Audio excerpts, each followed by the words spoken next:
Bonsoir à tous chers amis, je sais que vous appréciez News Jardin TV puisque vous êtes de plus en plus nombreux à nous suivre et que surtout vous vous passionnez pour les plantes, le jardin, le jardinage, la botanique et la nature qui est notre essence, on va dire notre ADN et que nous avons le plaisir de partager tous les jours, ou du moins tous les jours de la semaine, avec vous. Vous êtes ici dans notre véranda, vous pouvez le voir, le décor évolue de jour en jour, ou presque, parce que ma petite jardinière Nicole l'entretient, le réalise, l'aménage, je vais dire. Et ceci aussi pour nous permettre d'être dans cette ambiance assez sympathique. Et je la remercie aussi tout particulièrement parce qu'elle est notre opératrice principale, actuellement derrière la caméra pour enregistrer les images vidéo de cette émission. Et ce soir, nous vous recevons pour le numéro 317 de notre émission journalière Le Quotidien du Jardin. Cela représente plus de 50 heures en continu de botanique, de jardinage, de jardin. Et cette émission est réalisée grâce à vous, puisqu'elle consiste à ce que je réponde chaque soir à l'une de vos très nombreuses questions. N'hésitez surtout pas à continuer à nous en envoyer. Vous avez pour cela notre site internet www.newsjardintv.com, le mail ou bien sûr la chaîne YouTube. C'est avec Nicole que nous sélectionnons ces questions et ce soir, nous avons retenu celle de Myosiris2848, dites donc.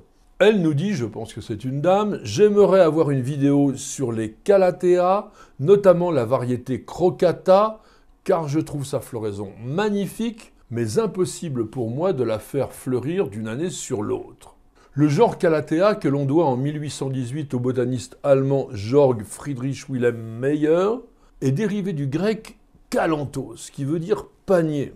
Parce que le jeune feuillage et les bractées qui forment une enveloppe protectrice autour de l'inflorescence, que l'on nomme un phytothelme, peut retenir une pellicule d'eau qui va fournir un habitat à de nombreux invertébrés. Ce genre Calathea regroupe officiellement aujourd'hui 67 espèces qui sont toutes originaires d'Amérique tropicale, mais vous trouverez certainement mention dans des ouvrages plus anciens de plus de 200 voire 300 espèces. Mais il faut savoir que la plupart ont été transférées en 2012 dans le genre Goepertia qui compte 243 espèces, et ceci grâce au travail du botaniste danois Finn Borchsenius et aussi de sa consoeur colombienne Luz Stella Suarez. Et ce genre Goepertia a été créé en 1831 par le naturaliste allemand Christian Gottfried Daniel Nies von Essenbeck. Et ceci en l'honneur d'un botaniste et paléontologue allemand, Heinrich Goppert. Les Goepertia se distinguent des Calathea par leurs fleurs qui sont en forme de rosette, alors que celles des véritables Calathea ont plutôt une structure d'échelle spiralée. Les deux genres que nous venons de présenter appartiennent à la famille des Marantacées, créée en 1814 par le botaniste et explorateur écossais Robert Brown. Et cette famille des Marantacées comprend 30 genres et environ 400 espèces. Robert Brown a voulu rendre hommage tout simplement au médecin et botaniste italien Bartolomeo Maranta, qui vivait au XVIe siècle et qui est relativement célèbre pour avoir écrit un livre sur la mithridatisation, c'est le fait d'utiliser des toutes petites doses de certains produits toxiques pour arriver à en devenir immunisé. Outre les Calathea et les Goepertia, la famille des Marantacées réunit d'autres plantes couramment cultivées dans nos intérieurs. Le Maranta, qui est aussi une plante comestible qui donne une fécule que l'on appelle l'arrowroot. Vous avez aussi les cténanthes, les stromanthes, et les jardiniers connaissent aussi le thalia, qui est une plante de bassin subtropical, mais dont on peut cultiver Thalia dealbata dans nos jardins. Qu'il s'agisse des Calathea ou des Goepertia, les feuilles sont souvent assez grandes et agrémentées de motifs avec des panachures aux couleurs vives. On a des rouges, des roses, des oranges, du blanc, de l'argenté. En revanche, la partie inférieure de la feuille est souvent violette. Un phénomène est intéressant, c'est qu'au cours de la nuit, les feuilles se replient et elles vont se redéployer le matin pour bénéficier de la lumière. Il est rendu possible par une petite articulation que possède la plante entre la feuille et la tige, le pétiole, et qu'on appelle le pulvinus. C'est ce qui vaut à la plante généralement son nom vernaculaire de dormeuse et qui lui sert simplement pour se protéger.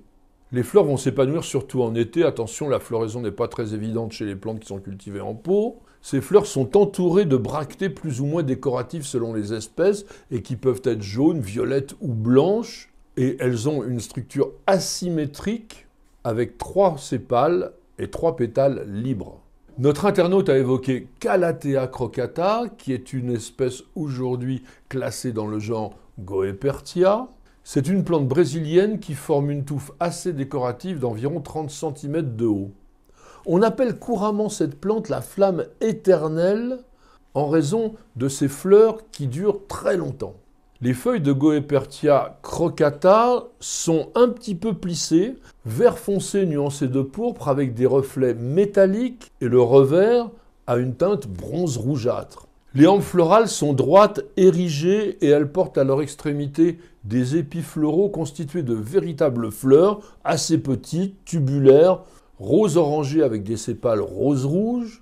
Et ces fleurs sont pratiquement dissimulées par les grosses bractées qui sont jaune-orangé brillants et qui forment le principal attrait décoratif de la plante parce qu'aussi elles durent très longtemps.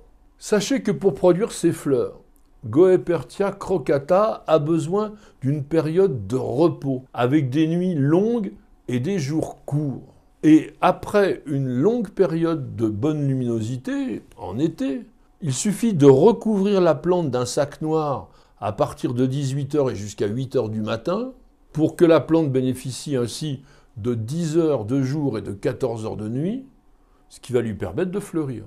On peut dire qu'aujourd'hui, la très grande majorité, les plantes qui sont vendues dans le commerce par les jardineries ou les fleuristes sous le nom de Calathea sont des Goepertia.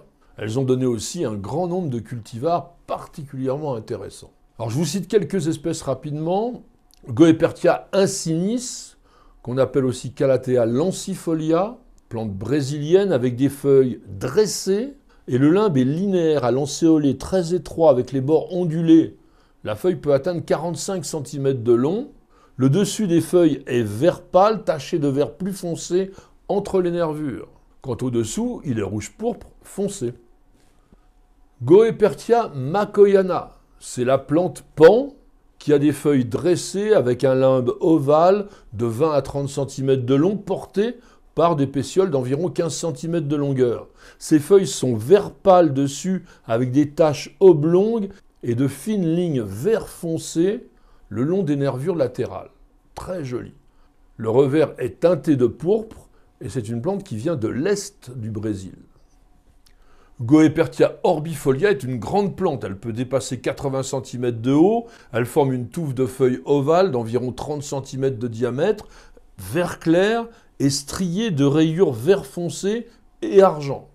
La face inférieure de la feuille est vert clair avec un peu d'argent, plante qui est originaire de Bolivie.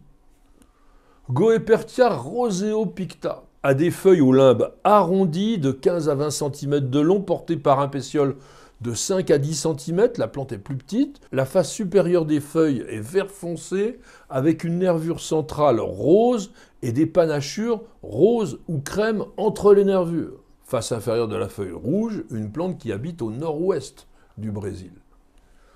Et puis je terminerai ma présentation d'espèces par Goepertia zebrina, qui est le galanga zébré, feuilles ou pétioles de 30 cm de long, qui ont un limbe oblong, voire elliptique de 45 cm, parfois même un petit peu plus. La face supérieure est vert foncé velouté et la face inférieure rouge pourpré.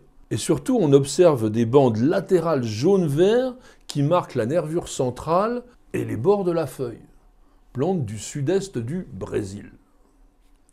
Vivant au sol qui est ombragé par la canopée tropicale, les Calathea et Goepertia préfèrent une lumière tamisée, parce que le soleil direct peut endommager les feuilles, qui sont fines et souvent assez translucides. Et vous constaterez que la feuille a été trop exposée au soleil, lorsqu'elle va commencer à se décolorer, elle devient plus terne, et puis surtout, vous pouvez avoir des brûlures qui vont dessécher le feuillage. Le substrat qui convient aux Calathea est un mélange de terreau, de terre de bruyère et de sable de rivière par tiers, auquel vous pouvez ajouter 10% d'un fertilisant organique à base de fumier décomposé et d'algues par exemple. Ce substrat doit être maintenu frais pendant toute la période de végétation, mais attention de ne pas détremper. La difficulté pour cultiver les Calathea et les Goepertia est de trouver le bon dosage au niveau de l'arrosage. Parce qu'un arrosage excessif va systématiquement entraîner la pourriture des racines qui sont charnues et qui se manifestent généralement par un brunissement le long du bord du limbe de la feuille. Donc en pratique, ne dépassez pas 2 arrosages par semaine, utilisez toujours de l'eau à la température ambiante, et bien sûr la fréquence dépend de cette température ambiante. Calathea et Goepertia étant sensibles à la présence de chlore et de fluorure dans l'eau, il est largement préférable d'utiliser de l'eau de pluie, et si vous ne pouvez pas en récupérer, eh bien utilisez par exemple de l'eau peu minéralisée, comme la Volvic ou la Monroucou par exemple.